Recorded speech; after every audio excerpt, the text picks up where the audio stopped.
a-t-il de gares SNCF à Lyon? 3, 4 ou 5? 4. La réponse était 5. Il y a la gare de la Pardieu, la gare de Vèze, la gare Jean Massé, la gare Saint-Paul et la gare de Perrache. Faire connaître le territoire et les façons de s'y déplacer ensemble, voici les objectifs du tout nouveau jeu de plateau Exploragon. Avec ce support ludique, le réseau TCL intervient en milieu scolaire avec une équipe de 15 personnes du département d'action citoyenne. Sécurité, règles du vivre ensemble, découverte du patrimoine, plusieurs thématiques sont abordées pour favoriser l'interaction avec les jeunes de 7 à 18 ans. On n'avait pas ça. Donc là, vraiment, on a franchi un cap vraiment dans cette capacité de pouvoir intervenir dans les établissements avec quelque chose de moderne, quelque chose de nouveau, d'adapté, de pédagogique. On a des questions sur la sécurité quand on fait du vélo.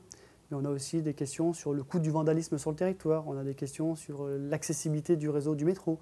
Sur la dernière année scolaire, sans que le jeu n'existe encore, 15 000 élèves avaient été sensibilisés sur la métropole par le département d'action citoyenne.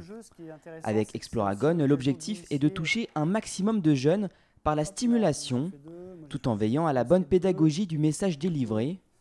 Le jeu a ainsi été co-construit avec une association, la FERS, la Fondation Entreprise Réussite Scolaire.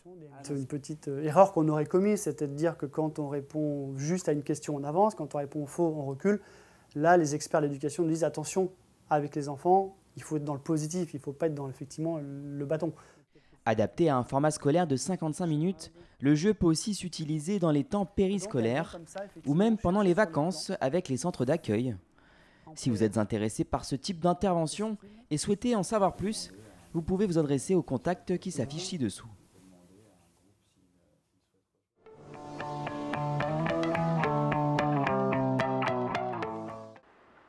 Durant l'été, les travaux d'aménagement du projet C3 ont été terminés sur l'ensemble de la partie lyonnaise et jusqu'à la place Grand Clément sur la partie villeurbannaise.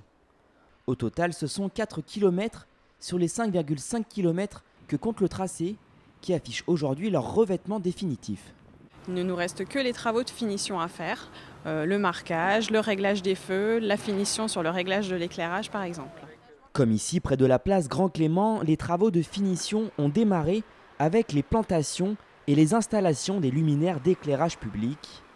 Pour finir l'aménagement, il manque encore quelques marquages et la pose du mobilier urbain.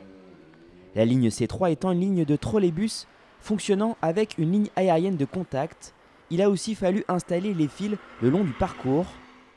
Comme on l'a dit, les travaux d'aménagement de la ligne ne concernent donc plus que le dernier kilomètre de linéaire. Il se situe sur la rue Léon Blum à Villeurbanne, entre la place Grand Clément et le périphérique Laurent Bonnevet.